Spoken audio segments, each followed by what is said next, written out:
Udara di kampung Sumberwungu pagi itu berat dan sedikit lengket. Musim penghujan sudah lewat, tapi rumput di halaman sekolah dasar di ujung jalan tetap lembab. Tidak pernah ada yang datang untuk memanfaatkan bangunan itu lagi. Atap beberapa ruang kelas runtuh sebagian. Meja dan kursi berantakan seperti bekas angin lewat, dan papan tulis yang dulunya penuh huruf kini tertutup lumut hijau. Tetangga sekitar tidak mau melihat keadaan itu terus-menerus. Setiap beberapa minggu mereka berkumpul, bergilir, membersihkan pekarangan, menebas rumput liar, memperbaiki pagar yang reot. Mereka menjaga supaya halaman di depan terlihat rapi, seperti tanda hormat pada tempat yang dulu ramai tawa anak kecil. Di antara warga, ada nama-nama yang akrab. Bu Rini yang selalu membawa termos teh, Mas Edi yang piawai memotong kayu, dan Pak Supri, lelaki sederhana yang sering duduk di bawah terembesi besar itu setelah beres kerja. Hari itu, selepas siang, kampung penuh kegiatan pembersihan. Angin lembut membawa bau bedak anak-anak dan minyak kayu dari sapu lidi. Pak Supri memilih istirahat di bawah pohon. Tubuhnya pegal, matanya menutup sebentar. Pohon terembesi itu sudah tua, akarnya mencuat seperti ular raksasa di tanah.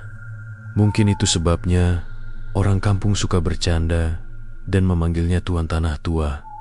1/2 menit berlalu, dia sedang setengah terpejam ketika sesuatu yang dingin dan licin menyentuh tanah dekat kakinya. Dia membuka mata. Seekor ular sangat besar, melebihi ukuran ular sawah biasa, melintas cepat di depan beliau. Sisiknya berkilau samar di antara kulit-kulit kering tanah. Pada detik itu, waktu berputar lambat, daun jatuh.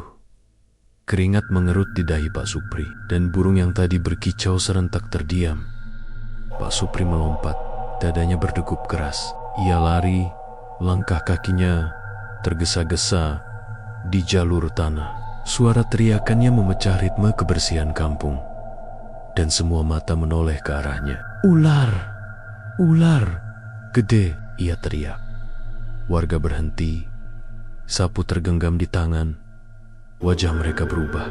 Di kepala orang-orang, cerita-cerita lama tentang sekolah itu, tentang sesuatu yang tak terlihat, mendadak muncul lagi seperti kabut. Malam hari menyusul cepat, seperti hendak menutup rahasia. Setelah tengah hari yang ramai, suasana berubah tegang. Orang-orang mulai mengunci pintu lebih awal. Di kampung itu, ada rasa tak berani yang tumbuh, entah dari mana. Bahkan, anak-anak disuruh masuk rumah sebelum jam 9 malam. Dikatakan, sejak ular besar melintas, ada sesuatu yang lain ikut bangun. Bayangan-bayangan yang selama ini hanya dibicarakan di muka dapur.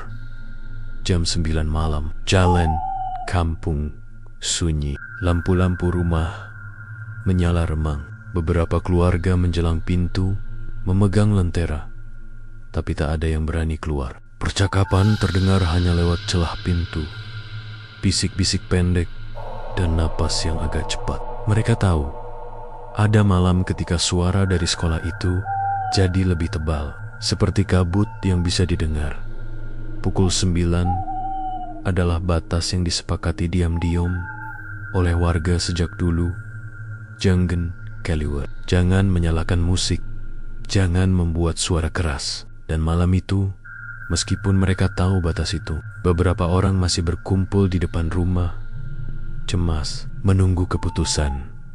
Warga akhirnya memutuskan untuk memanggil satu orang yang selalu jadi penenang ketika suasana kacau. Pak Yai, pemimpin agama kampung yang suaranya tenang seperti air pegunungan. Ia berjalan pelan ke halaman sekolah, membawa beberapa lembar kertas doa dan tongkat kayu. Di belakangnya, warga berdiri berjajar, menunggu. Suasana berat. Angin berhembus dari arah sekolah, membawa bau tanah basah dan sesuatu yang lain. Manis dan pahit sekaligus. Bau yang membuat rambut di tengkuk berdiri. Pak Yai mulai membaca doa dengan suara yang tidak terlalu keras, tapi penuh keyakinan. Kata-katanya mengalun sederhana, bukan pertunjukan, melainkan permohonan. Warga ikut, satu persatu, dengan suara bergetar. Saat doa itu terus dilantunkan, sesuatu yang tak kasat mata mulai terjadi. Dari sekeliling gerbang sekolah, dari sela-sela jendela retak, muncul bentuk-bentuk putih samar, seperti kain yang tertiup, seperti rambut yang menyusuri udara. Kuntilanak pertama terlihat seperti bayangan rambut panjang melayang di antara pohon. Ia menampakkan wajah setengah samar, matanya hitam seperti sumur malam. Manakala suaranya, sebuah rintihan halus tercium. Jantung beberapa orang seperti berhenti. Di lain tempo, pocong-pocong bergelung, seolah terjerat dalam kain mereka sendiri, melompat-lompat dengan gerakan kaku. Mereka tidak menyerang dengan cara biasa. Hadir mereka adalah tekanan di udara, dingin yang menusuk sampai ke tulang. Doa Pak Yai tidak berhenti. Ia membaca lebih keras, menggukap nama-nama. Doa yang sederhana, tapi kuat. Sesaat, suara-suara gaib itu beradu, seperti badai kecil di antara pepohonan. Ada yang menjerit, ada yang mengguncang kain-kainnya. Lalu beberapa kuntilanak berputar dan menatap lurus ke arah Pak Yai. Matanya yang hitam seakan menahan cahaya bulan. Yang menakjubkan dan menenangkan adalah reaksi tak terduga. Kuntilanak dan pocong itu mulai melemah. Mereka tidak lari seperti manusia. Mereka seolah tercerai, retak, lalu menyingkap kegelapan di belakangnya. Ada yang merunduk, ada yang seperti terkoyak menjadi kabut. Pada satu momen yang terasa abadi, seluruh makhluk itu seakan menunduk, lalu menghilang dalam bisu, satu persatu, seperti lilin yang padam oleh sapuan tangan tak terlihat. Warga menahan nafas, tidak ada sorak, hanya kepal-kepal menunduk dan beberapa tetes air mata di pipi. Ketika yang terakhir menghilang, langit malam terasa lebih ringan. Orang-orang saling pandang, beberapa tertawa kecil, beberapa menangkupkan tangan, seperti orang yang baru saja selamat dari bahaya. Ada rasa lega yang menular, hangat seperti secangkir teh setelah kehujanan. Kami bersyukur, kata Bu Rini pelan. Alhamdulillah, sahut beberapa orang serentak, bahwa doa dan keberanian kecil mereka bekerja membuat mereka merasa seperti mendapatkan kembali sesuatu yang hampir hilang, ketenangan kampung. Malam itu, setelah Pak Yai pulang dan lampu-lampu rumah dinyalakan penuh, orang-orang berkumpul sebentar di depan rumah Pak Yai. Mereka bercerita dalam suara pelan, menimbang-nimbang kejadian. Ada yang bersyukur pada doa, ada yang menganggap ini pertanda. Ada pula yang diam, matanya masih menatap ke arah sekolah, seolah menunggu sesuatu yang belum sepenuhnya pergi. Di kejauhan, bangunan sekolah berdiri bisu. Atapnya tetap rapuh, jendela tetap pecah. Namun malam itu sebuah hal berbeda terasa. Bukan ketiadaan, bukan hening yang menakutkan, melainkan semacam janji samar. Warga percaya, minimal untuk malam itu, bahwa yang mereka lakukan, berkumpul, membersihkan, membacakan doa, memberi batas pada kegelapan. Mereka tak lagi sepenuhnya takut, tetapi juga tidak sepenuhnya percaya bahwa semuanya benar-benar selesai.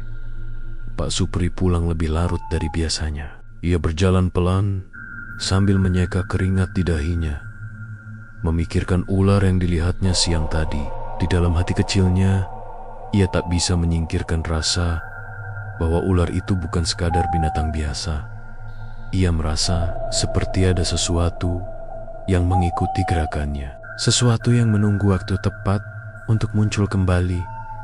Di tengah malam, ketika kampung akhirnya terlelap, angin di sekitar pohon terembesi berdesir lembut. Di antara suara daun, sebuah suara kecil terdengar seperti bisik yang tak jelas asalnya. Lampu-lampu rumah memantulkan bayang-bayang panjang. Sekolah tetap gelap. Di balik dindingnya, rahasia lama menunggu. Warga tidur, dengan lebih tenang malam itu. Tetapi beberapa dari mereka membuka mata di tengah mimpi, mendengar desahan halus yang membuat mereka tercekat. Dan di sanalah cerita dimulai. Bukan dengan teriakan, bukan pula dengan ledakan, melainkan dengan langkah-langkah kecil, kejadian sehari-hari, dan keteguhan doa yang menyingkap sementara tirai kegelapan. Mereka berpikir telah menang malam itu. Namun sahabatku, kemenangan semacam itu seringkali hanya menunda saja. Di sebuah pojok retak pada dinding sekolah, sesuatu berbisik pelan, seperti janji. Nanti malam lagi.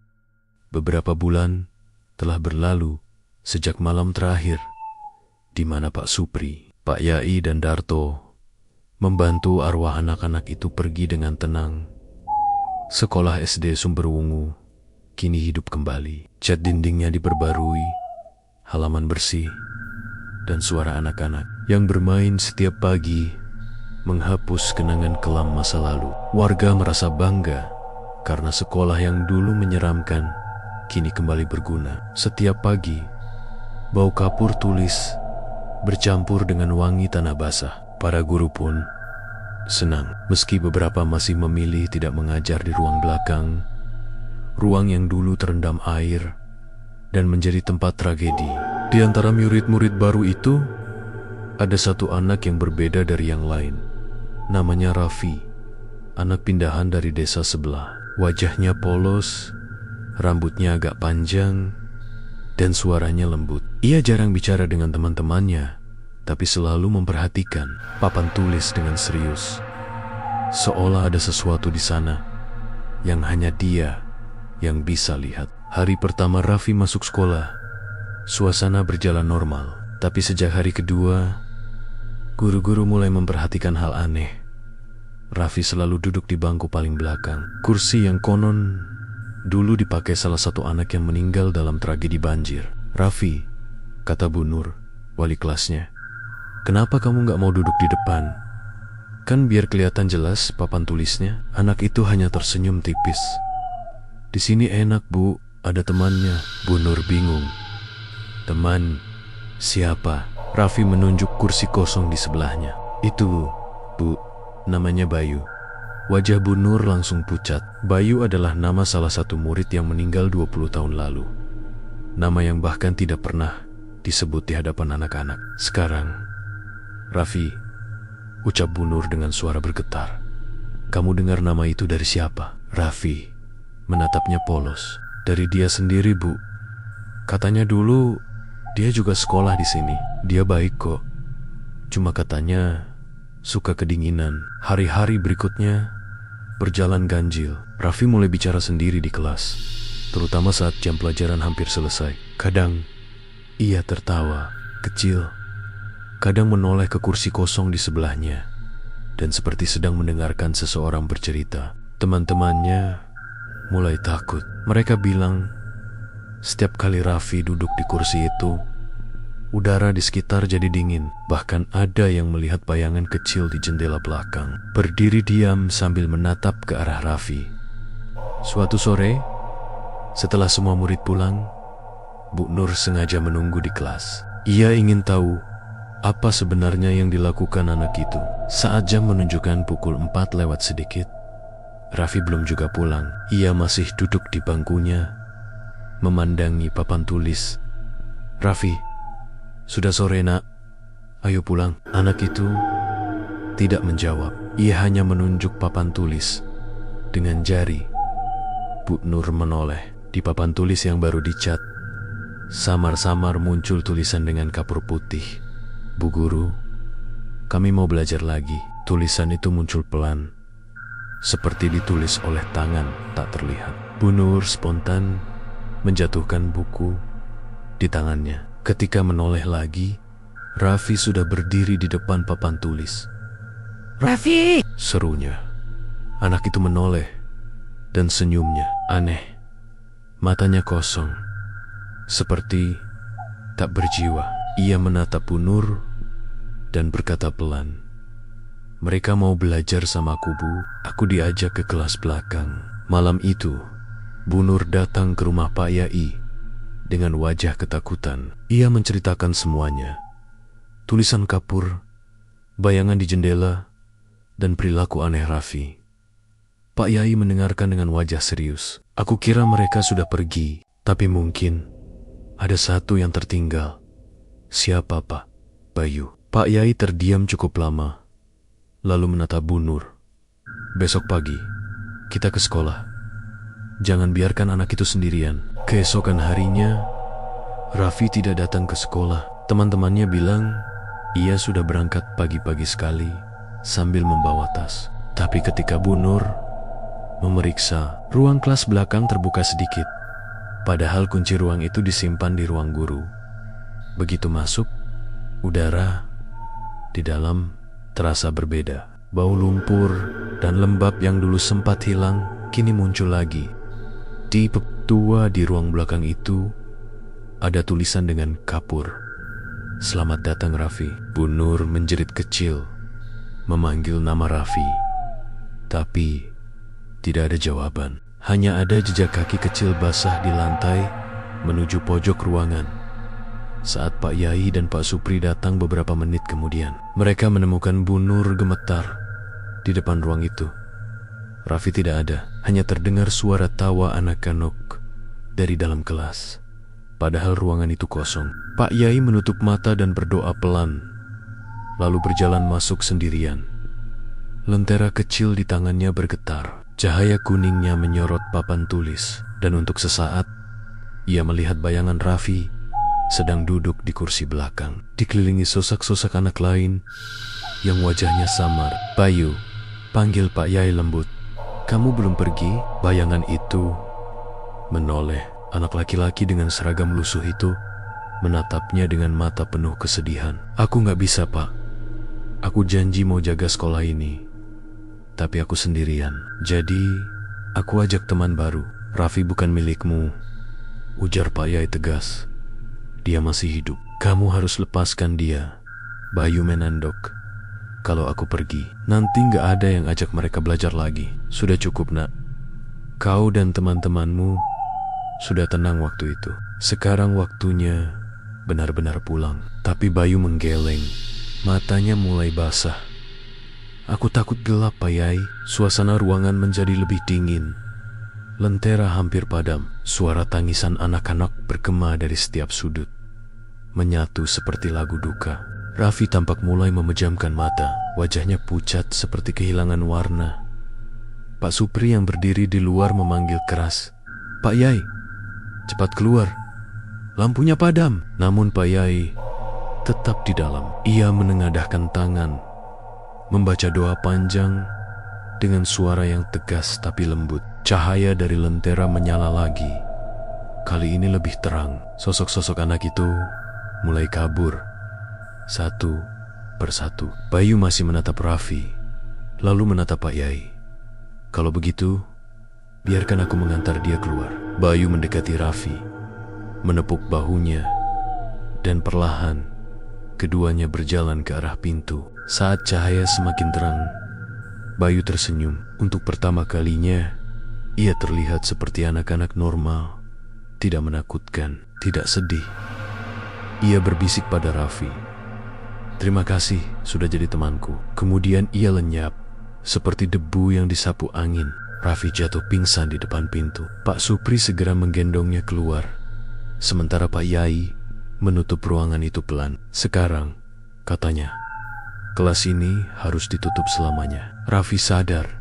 Menjelang sore, ia memandangi lenggit-lenggit rumahnya, lalu berkata pada ibunya, Bu, Bayu udah pulang. Setelah hari itu, Raffi kembali ceria seperti anak-anak lainnya. Ia tidak pernah lagi bicara sendiri atau menatap kursi kosong. Tapi setiap kali melewati pohon terembesi di halaman sekolah, ia selalu menunduk sebentar dan berbisik kecil, Dadah, Bayu. Sekolah SD Sumberwungu kini benar-benar damai. Tak ada lagi suara aneh di malam hari. Tak ada tawa misterius dari balik jendela. Tapi warga tetap menjaga satu hal. Ruang kelas belakang tidak pernah dibuka lagi. Kuncinya disimpan di laci tua. Di ruang guru, Dan setiap tanggal kejadian banjir dulu, mereka selalu menyalakan lilin kecil di depan kelas itu sebagai tanda hormat. Kadang, saat lilin hampir padam, hembusan angin lembut datang, seperti sapaan halus dari dunia lain, dan suara kecil terdengar samar dari dalam kelas yang terkunci itu. "Terima kasih, Pak Guru." Dan setelah itu, hanya keheningan yang tersisa.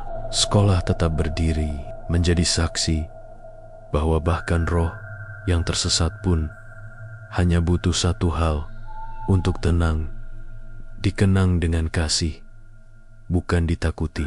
Beberapa bulan telah berlalu sejak malam terakhir di mana Pak Supri, Pak Yai, dan Darto membantu arwah anak-anak itu pergi. Dengan tenang, sekolah SD Sumberwungu kini hidup kembali. Cat dindingnya diperbarui, halaman bersih, dan suara anak-anak yang bermain setiap pagi menghapus kenangan kelam masa lalu. Warga merasa bangga karena sekolah yang dulu menyeramkan kini kembali berguna. Setiap pagi, bau kapur tulis bercampur dengan wangi tanah basah. Para guru pun senang, meski beberapa masih memilih tidak mengajar di ruang belakang. Ruang yang dulu terendam air dan menjadi tempat tragedi. Di antara murid-murid baru itu, ada satu anak yang berbeda dari yang lain. Namanya Raffi, anak pindahan dari desa sebelah. Wajahnya polos, rambutnya agak panjang, dan suaranya lembut. Ia jarang bicara dengan teman-temannya, tapi selalu memperhatikan papan tulis dengan serius, seolah ada sesuatu di sana yang hanya dia yang bisa lihat. Hari pertama Raffi masuk sekolah, suasana berjalan normal. Tapi sejak hari kedua, guru-guru mulai memperhatikan hal aneh. Raffi selalu duduk di bangku paling belakang, kursi yang konon dulu dipakai salah satu anak yang meninggal dalam tragedi banjir. "Raffi," kata Bu Nur, wali kelasnya, "kenapa kamu gak mau duduk di depan? Kan biar kelihatan jelas papan tulisnya." Anak itu hanya tersenyum tipis. "Di sini enak, Bu, ada temannya." Bu Nur bingung. "Man? Siapa?" Raffi menunjuk kursi kosong di sebelahnya. "Itu, Bu. Namanya Bayu." Wajah Bu Nur langsung pucat. Bayu adalah nama salah satu murid yang meninggal 20 tahun lalu. Nama yang bahkan tidak pernah disebut di hadapan anak-anak sekarang. "Raffi," ucap Bu Nur dengan suara bergetar. "Kamu dengar nama itu dari siapa?"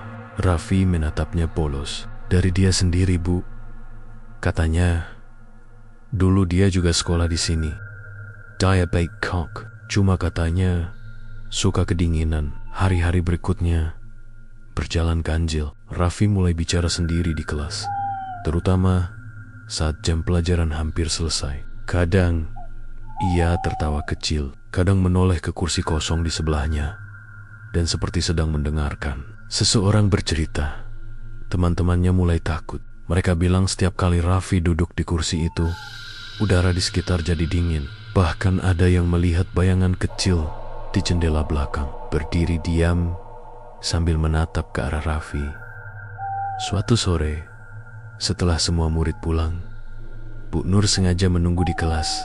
Ia ingin tahu apa sebenarnya yang dilakukan anak itu. Saat jam menunjukkan pukul 4 lewat sedikit, Raffi belum juga pulang. Ia masih duduk di bangkunya, memandangi papan tulis. "Raffi, sudah sore nak, ayo pulang." Anak itu tidak menjawab. Ia hanya menunjuk papan tulis dengan jari. Bu Nur menoleh. Di papan tulis yang baru dicat, samar-samar muncul tulisan dengan kapur putih. "Bu Guru, kami mau belajar lagi."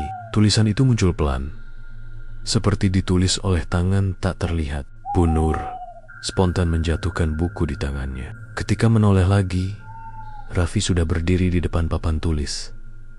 "Raffi!" serunya.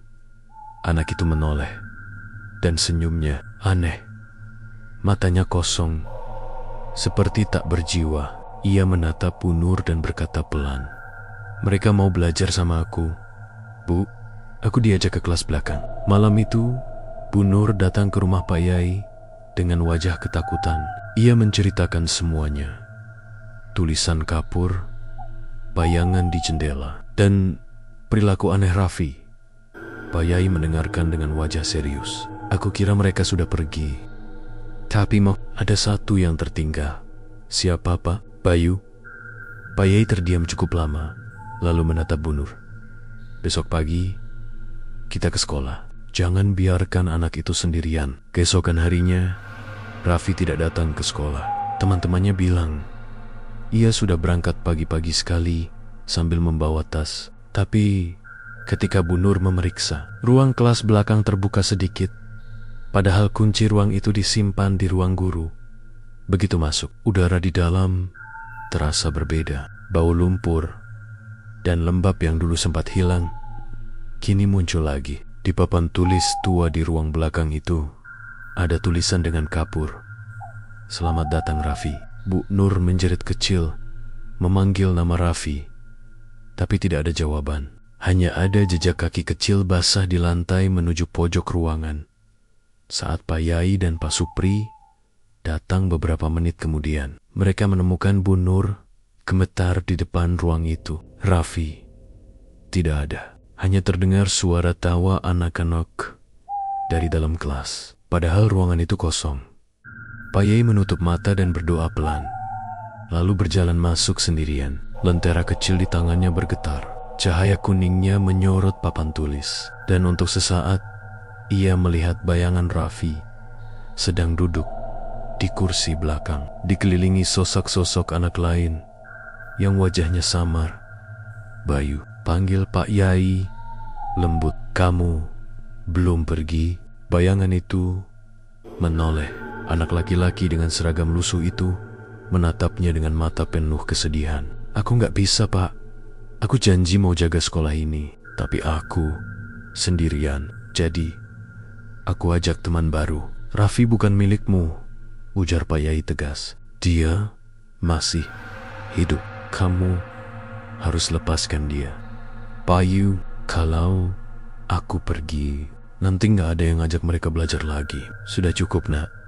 Kau dan teman-temanmu sudah tenang waktu itu. Sekarang waktunya benar-benar pulang. Tapi Bayu menggeleng. Matanya mulai basah. Aku takut gelap, Pak Yai. Suasana ruangan menjadi lebih dingin. Lentera hampir padam. Suara tangisan anak-anak bergema dari setiap sudut, menyatu seperti lagu duka. Raffi tampak mulai memejamkan mata. Wajahnya pucat seperti kehilangan warna. Pak Supri yang berdiri di luar memanggil keras. Pak Yai, sepak. Lampunya padam. Namun Pak Yai tetap di dalam. Ia menengadahkan tangan, membaca doa panjang dengan suara yang tegas tapi lembut. Cahaya dari lentera menyala lagi. Kali ini lebih terang. Sosok-sosok anak itu mulai kabur satu persatu. Bayu masih menatap Raffi, lalu menatap Pak Yai. Kalau begitu, biarkan aku mengantar dia keluar. Bayu mendekati Raffi, menepuk bahunya, dan perlahan keduanya berjalan ke arah pintu. Saat cahaya semakin terang, Bayu tersenyum. Untuk pertama kalinya, ia terlihat seperti anak-anak normal. Tidak menakutkan, tidak sedih.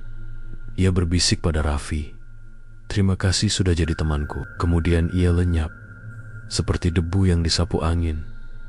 Raffi jatuh pingsan di depan pintu. Pak Supri segera menggendongnya keluar, sementara Pak Yai menutup ruangan itu pelan. "Sekarang," katanya, "kelas ini harus ditutup selamanya." Raffi sadar menjelang sore. Ia memandangi langit-langit rumahnya, lalu berkata pada ibunya, "Bu, Bayu udah pulang."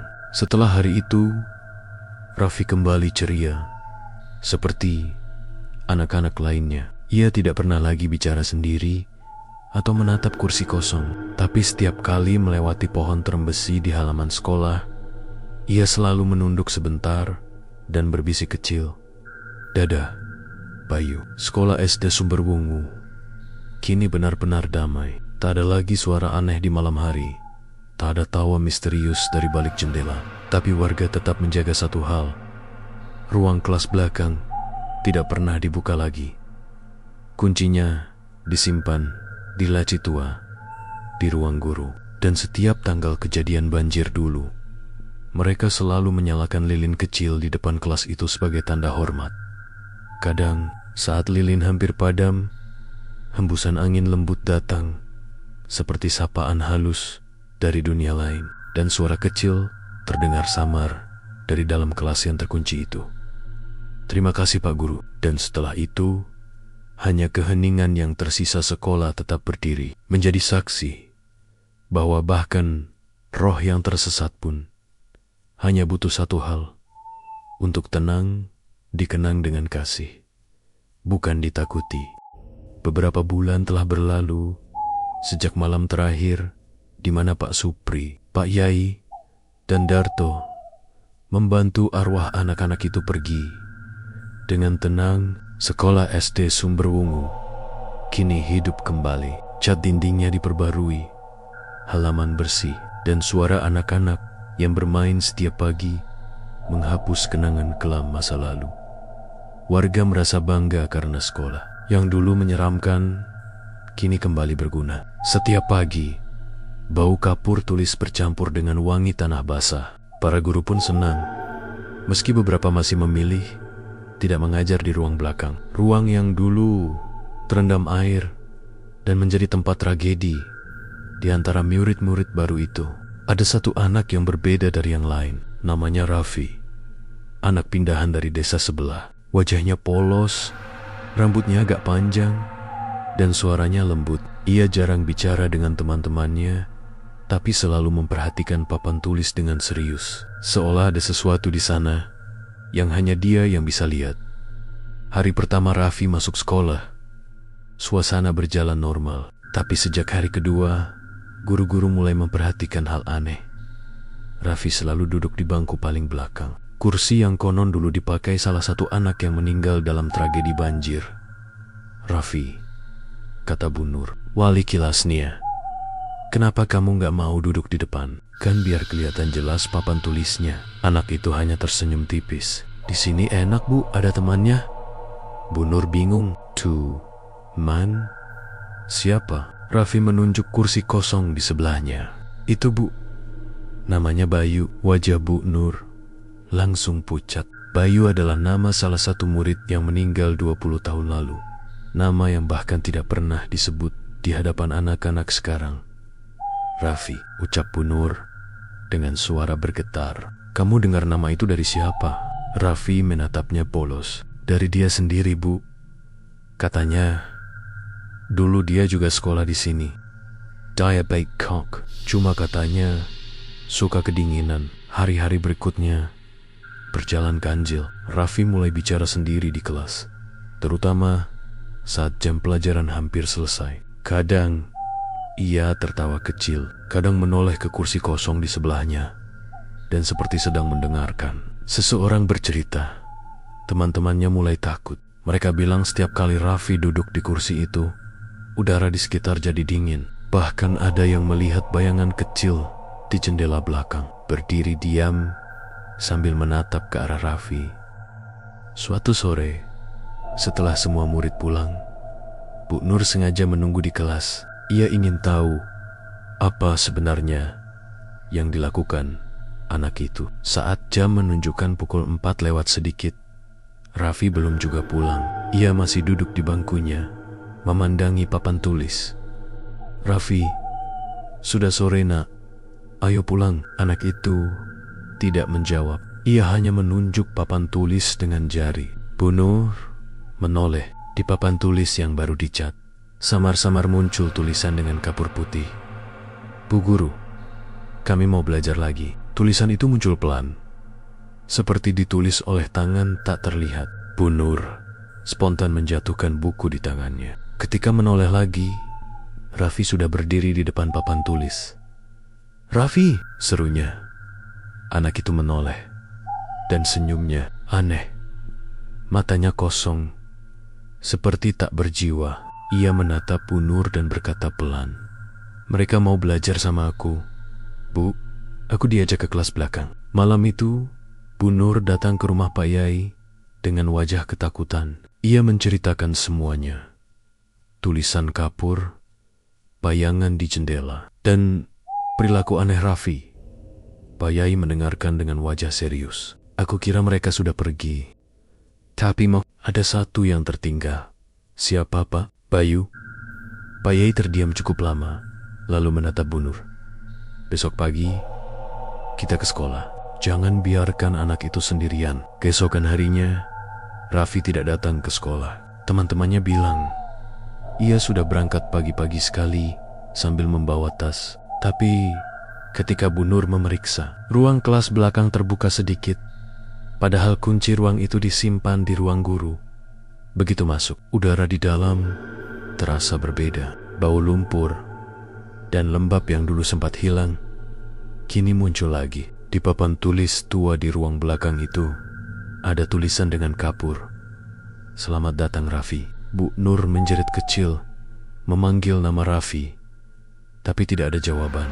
Hanya ada jejak kaki kecil basah di lantai menuju pojok ruangan. Saat Pak Yai dan Pak Supri datang beberapa menit kemudian, mereka menemukan Bu Nur gemetar di depan ruang itu. Raffi tidak ada. Hanya terdengar suara tawa anak-anak dari dalam kelas. Padahal ruangan itu kosong. Pak Yai menutup mata dan berdoa pelan, lalu berjalan masuk sendirian. Lentera kecil di tangannya bergetar. Cahaya kuningnya menyorot papan tulis. Dan untuk sesaat, ia melihat bayangan Raffi sedang duduk di kursi belakang, dikelilingi sosok-sosok anak lain yang wajahnya samar. Bayu, panggil Pak Yai lembut. Kamu belum pergi? Bayangan itu menoleh. Anak laki-laki dengan seragam lusuh itu menatapnya dengan mata penuh kesedihan. Aku nggak bisa, Pak. Aku janji mau jaga sekolah ini, tapi aku sendirian. Jadi, aku ajak teman baru. Raffi bukan milikmu, ujar Pak Yai tegas. Dia masih hidup. Kamu harus lepaskan dia. Bayu, kalau aku pergi, nanti nggak ada yang ngajak mereka belajar lagi. Sudah cukup, Nak. Kau dan teman-temanmu sudah tenang waktu itu. Sekarang waktunya benar-benar pulang. Tapi Bayu menggeleng. Matanya mulai basah. Aku takut gelap, Pak Yai. Suasana ruangan menjadi lebih dingin. Lentera hampir padam. Suara tangisan anak-anak bergema dari setiap sudut, menyatu seperti lagu duka. Raffi tampak mulai memejamkan mata. Wajahnya pucat seperti kehilangan warna. Pak Supri yang berdiri di luar memanggil keras. Pak Yai, sepak. Lampunya padam. Namun Pak Yai tetap di dalam. Ia menengadahkan tangan, membaca doa panjang dengan suara yang tegas tapi lembut. Cahaya dari lentera menyala lagi. Kali ini lebih terang. Sosok-sosok anak itu mulai kabur satu persatu. Bayu masih menatap Raffi, lalu menatap Pak Yai. Kalau begitu, biarkan aku mengantar dia keluar. Bayu mendekati Raffi, menepuk bahunya, dan perlahan keduanya berjalan ke arah pintu. Saat cahaya semakin terang, Bayu tersenyum. Untuk pertama kalinya, ia terlihat seperti anak-anak normal. Tidak menakutkan, tidak sedih. Ia berbisik pada Raffi, "Terima kasih sudah jadi temanku." Kemudian ia lenyap, seperti debu yang disapu angin. Raffi jatuh pingsan di depan pintu. Pak Supri segera menggendongnya keluar, sementara Pak Yai menutup ruangan itu pelan. "Sekarang," katanya, "kelas ini harus ditutup selamanya." Raffi sadar menjelang sore. Ia memandangi langit-langit rumahnya, lalu berkata pada ibunya, "Bu, Bayu udah pulang." Setelah hari itu, Raffi kembali ceria, seperti anak-anak lainnya. Ia tidak pernah lagi bicara sendiri atau menatap kursi kosong. Tapi setiap kali melewati pohon terembesi di halaman sekolah, ia selalu menunduk sebentar dan berbisik kecil, "Dadah, Bayu." Sekolah SD Sumberwungu kini benar-benar damai. Tak ada lagi suara aneh di malam hari. Tak ada tawa misterius dari balik jendela. Tapi warga tetap menjaga satu hal. Ruang kelas belakang tidak pernah dibuka lagi. Kuncinya disimpan di laci tua di ruang guru. Dan setiap tanggal kejadian banjir dulu, Mereka selalu menyalakan lilin kecil di depan kelas itu sebagai tanda hormat. Kadang, saat lilin hampir padam, hembusan angin lembut datang, seperti sapaan halus dari dunia lain, dan suara kecil terdengar samar dari dalam kelas yang terkunci itu. "Terima kasih Pak Guru." Dan setelah itu, hanya keheningan yang tersisa sekolah tetap berdiri, menjadi saksi bahwa bahkan roh yang tersesat pun hanya butuh satu hal, untuk tenang, dikenang dengan kasih, bukan ditakuti. Minggu-minggu setelah Raffi dibawa pulang dan ruang kelas belakang dikunci, kehidupan di kampung Sumberwungu berusaha berlalu seperti biasa.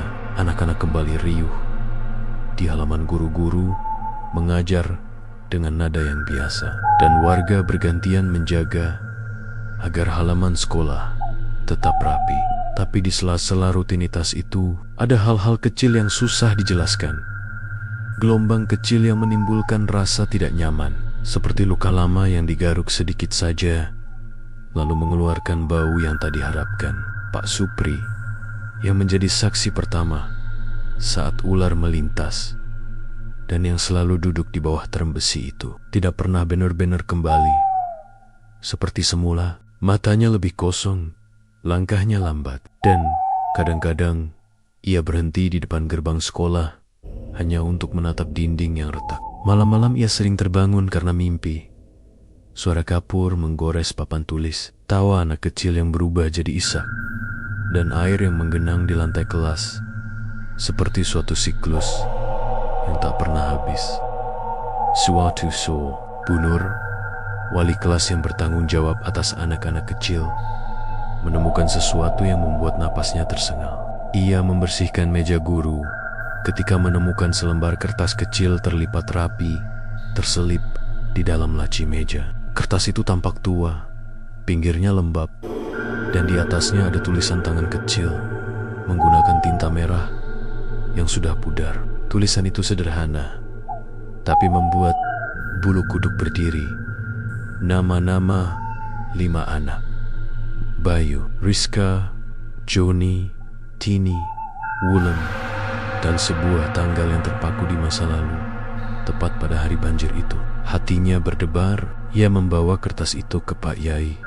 Malamnya, wajah Pak Yai yang biasanya tenang mendadak bergetar ketika membaca nama-nama itu. Ia menutup mata dan mengangkat tangan, berdoa panjang. "Ini lebih dari sekadar kenangan," gumamnya. "Ini seperti pesan yang belum selesai." Sejak kertas itu ditemukan, kejadian aneh kecil semakin sering terjadi. Kapur tulis yang disapu paji-paji sering kembali menempel di papan dengan huruf-huruf kecil membentuk kote kata sederhana: "Mau pulang, dingin, tolong." Beberapa anak mengaku melihat jejak kaki kecil basah di koridor yang lenyap begitu saja ketika didekati. Mainan kecil, boneka berkain, terkadang berpindah posisi dari meja satu ke meja lain. Ketika Bu Nur menutup ruang kelas, ada suara-suara langkah kecil berlari di luar, lalu berhenti di depan pintu, seperti anak yang menunggu giliran masuk. Warga mulai khawatir, tapi ada juga yang meremehkan. "Itu cuma mainan anak-anak," kata beberapa orang tua. Panas matahari, lembab, kapur, menempel saja. Namun, ada pula yang merasa tidak nyaman, terutama generasi tua yang masih menyimpan cerita tentang sore ketika air datang ribut-ribut. Mereka ingat bagaimana suara dari sekolah tiba-tiba beda, bukan suara riang biasa, melainkan suara yang melaporkan ketakutan. Rasa ingin tahu yang manusiawi mengambil alih. Beberapa pemuda kampung, termasuk Darto, Nanda, dan Surya, sering bercanda sambil duduk di depan warung kopi. Mereka menertawakan rasa takut orang-orang tua, menganggap semua itu hanyalah bayangan. "Kalau memang ada yang aneh, kita bongkar aja, biar jelas," celetuk Darto suatu malam sambil menepuk meja. Ia adalah tipe orang yang tak percaya pada cerita-cerita gaib, lebih suka mengandalkan cangkul dan tangan daripada doa. Ketika musim hujan tiba lagi, setelah beberapa bulan, terjadi perubahan kecil pada tanah di sekitar pohon trembesi. Akar-akar tumbuh semakin tinggi. Permukaan tanah sedikit ambles di beberapa titik, dan setelah hujan deras satu malam, muncul retakan kecil dekat pangkal pohon. Orang-orang mengira akar pohon itu sakit atau ada hewan besar yang mengaduk tanah. Ada yang berpendapat akar perlu dipangkas, ada yang bilang harus dilapisi kembali. Namun di antara suara itu muncul bisik-bisik. Ada sesuatu di bawah sana. Malam yang sama ketika retakan itu terlihat, Purini terbangun karena suara hentakan dari jalan. Dari jendela, ia melihat 3 sosok muda membawa senter dan tas goni berjalan ke arah sekolah. Mereka adalah Darto, Nanda, dan Surya. Mereka mau lihat sendiri, gumam Purini sambil menutup kembali tirai. Di hatinya, ia tahu itu bukan ide yang baik. Pak Yai pun sempat berpesan agar tidak sembarangan mendekati pohon dan ruang belakang. Tapi kata-kata nasihat tidak selalu menang melawan rasa ingin tahu. 3 pemuda itu sampai di bawah terang besi dalam hujan yang masih gerimis. Mereka menyingsingkan lengan baju, menurunkan cangkul, dan mulai menggali tempat yang retak. Mereka berbicara dalam suara pelan, lebih banyak bercanda untuk menutupi rasa takut. Tanah yang mereka gali basah dan lengket. Aroma lumpur naik tajam, seperti bau yang sudah lama tidak dibuang. Tidak jauh dari permukaan, cangkul Darto mengenai sesuatu yang keras. Suara krek pada kayu tua. Mereka menggali lebih dalam, dan yang terlihat adalah tepian kayu seperti peti. Peti, ujar Surya setengah terkejut, setengah gemetar. Mereka berdebat singkat. Apakah akan membuka hari itu juga? Pada akhirnya, rasa ingin tahu menang. Mereka mendorong tutupnya perlahan. Debu dan bau busuk melayang keluar. Di dalam peti, ada kain-kain yang membusuk. Beberapa barang anak-anak basah, dan yang membuat beberapa dari mereka mundur. Terkejut sisa-sisa mainan dan kancing kecil yang dikenali. Darto sebagai kancing seragam sekolah lama. Mereka tidak sempat banyak berpikir. Kabut putih muncul dari peti seperti asap tipis. Lalu, seperti bisikan yang datang dari segala arah, terdengar suara anak-anak. Suara itu lembut, memanggil nama-nama, bahkan nama-nama yang sudah lama tak diucapkan. Payu, Johnny. Suara-suara itu bergema di bawah terang besi, membuat gigi mereka bergetar. Darto merasakan sesuatu menyentuh pergelangan kakinya. Ia menendang sesuatu seperti tangan kecil berpegangan. Dalam kepanikan, mereka lari menjauh, meninggalkan peti terbuka dan tanah yang kembali menutup seperti sedang menelan sesuatu. Kisoken Paji, hanya satu dari mereka yang ditemukan di dekat gerbang sekolah. Darto, pingsan dan penuh lumpur, matanya kosong. Ketika terbang, hujan turun deras malam itu. Angin berhembus kencang, menggoyang ranting-ranting pohon trambesi besar di halaman sekolah SD Sumberwungu. Petir sesekali menyambar langit, membuat bayangan pohon tua itu memanjang ke dinding sekolah seperti tangan raksasa yang ingin meraih sesuatu. Sejak kejadian Raffi dan arwah Bayu, sekolah itu kembali tenang. Tapi malam itu, udara berubah. Langit terasa lebih rendah, dan daun-daun trembesi bergetar tanpa henti, seperti sedang berbisik satu sama lain. Di rumahnya, Pak Supri terbangun karena suara gedebuk keras dari luar jendela. Ia menatap jam di dinding. Jam 2:47 dini hari. Suara itu datang lagi. Kali ini lebih keras, diikuti suara seperti cakar menggurat tanah. Pak Supri menggigil. Pohon itu lagi, gumamnya pelan. Ia memutuskan untuk mengecek, meski rasa takut menggelayut di dada. Ia membawa senter kecil dan payung, berjalan cepat ke arah sekolah yang hanya berjarak 2 gang dari rumahnya. Hujan belum juga reda. Saat sampai di depan gerbang sekolah, ia melihat sesuatu yang membuat darahnya berdesir.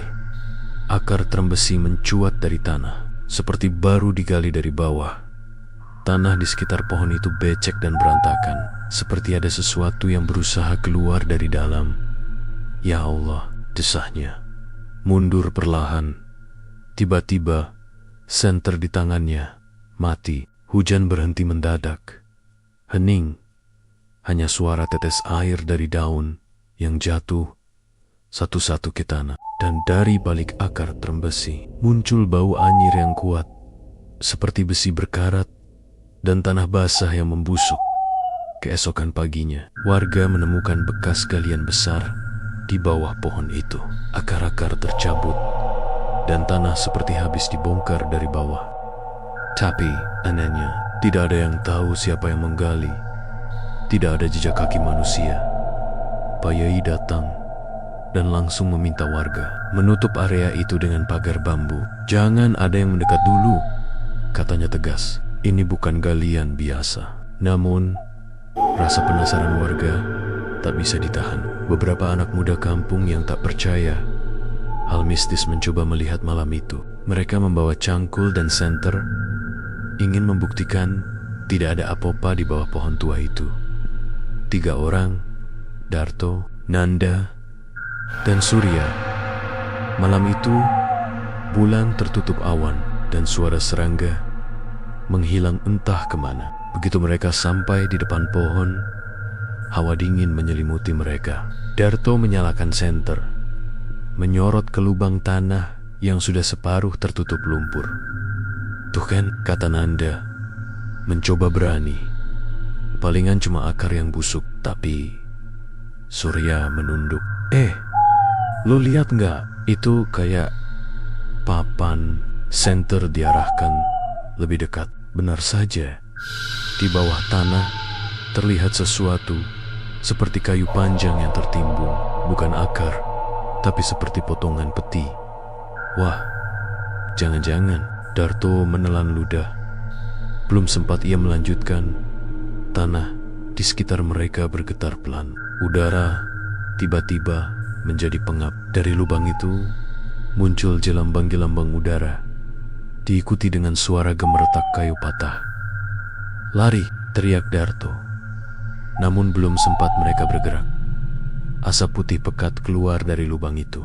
Bentuknya seperti kabut, tapi bergerak cepat dan berputar di sekitar mereka. Dalam kabut itu, samar-samar terlihat wajah. Bukan satu, tapi banyak. Wajah-wajah anak-anak dan satu perempuan berambut panjang. Kenapa kalian buka kuburannya? Suara itu bukan datang dari satu mulut, tapi dari segala arah.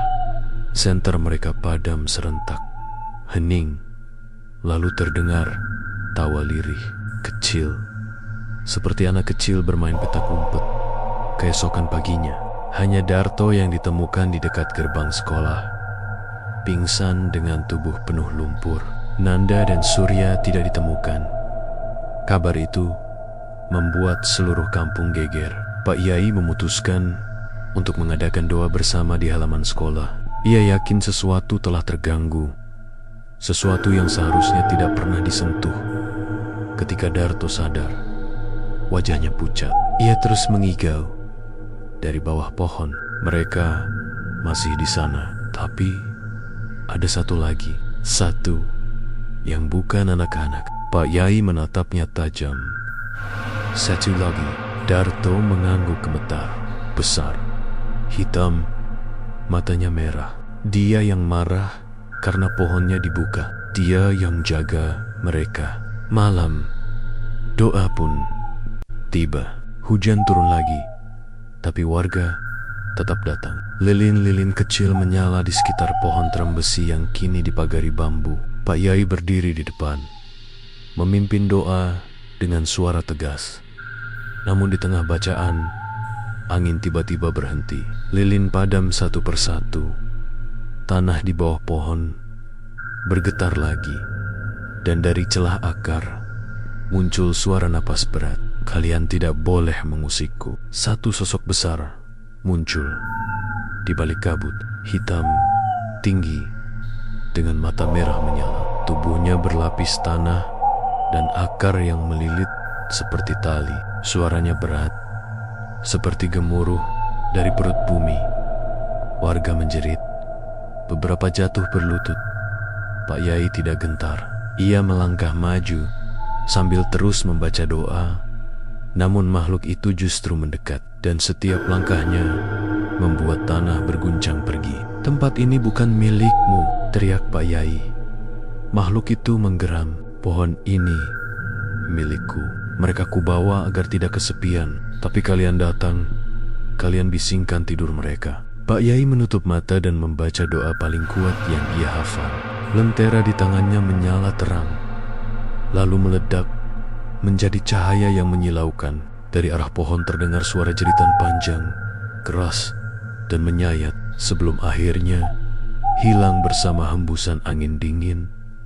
Ketika semuanya tenang, warga mendapati tanah di sekitar pohon retak lalu mengering dengan cepat. Dan dari dalam retakan itu mengkuil tulang-tulang kecil, sisa-sisa dari anak-anak yang dulu hilang dalam banjir. Malam itu mereka dikuburkan dengan layak di pemakaman kampung, ditemani doa dan air mata. Sejak malam itu, pohon trembesi berdiri lebih tenang, tidak lagi bergetar saat malam, tidak lagi mengeluarkan bau anyir, tapi batang pohonnya memiliki retakan panjang yang dalamnya berwarna hitam seperti arang, bekas dari makhluk penjaga yang telah menghilang. Pak Yai mengatakan sesuatu kepada warga. Pohon ini saksi. Ia bukan jahat, hanya tempat bernaung bagi mereka yang tersesat. Tapi jangan pernah ganggu apa yang tumbuh dari air mata. Warga menuruti. Pohon itu kini dibiarkan apa adanya. Setiap anak yang bermain di halaman sekolah dilarang memanjat atau menebang daunnya. Mereka percaya di bawah akar trembesi itu masih tersisa jiwa-jiwa kecil yang berdoa pelan untuk kedamaian kampung. Beberapa tahun kemudian, sekolah SD Sumberwungu dikenal sebagai sekolah yang tenang tapi hidup. Tak ada lagi gangguan, tapi setiap pagi ketika embun masih menempel di rumput, sering terdengar suara tawa anak-anak tembahan. Meski murid yang hadir hanya separuh dari jumlah suara yang terdengar, guru-guru yang lama di sana sudah terbiasa. Mereka hanya tersenyum, lalu berkata pelan, "Biarkan saja, mereka hanya ikut belajar." Dan di bawah tram besi tua itu, daun-daun terus jatuh, seperti tepukan tangan kecil dari dunia yang tak terlihat, dunia yang akhirnya bisa damai setelah sekian lama. Beberapa tahun telah berlalu. Sekolah SD Sumberwungu kini tampak damai dari luar. Dindingnya dicat putih bersih, taman depan penuh bunga melati, dan setiap pagi terdengar nyanyian anak-anak menyanyikan lagu nasional dengan semangat. Tidak ada lagi kisah menakutkan, tidak ada lagi tawa hampa di malam hari. Namun bagi sebagian orang tua di kampung itu, sekolah itu masih menyimpan sesuatu yang tidak bisa dijelaskan.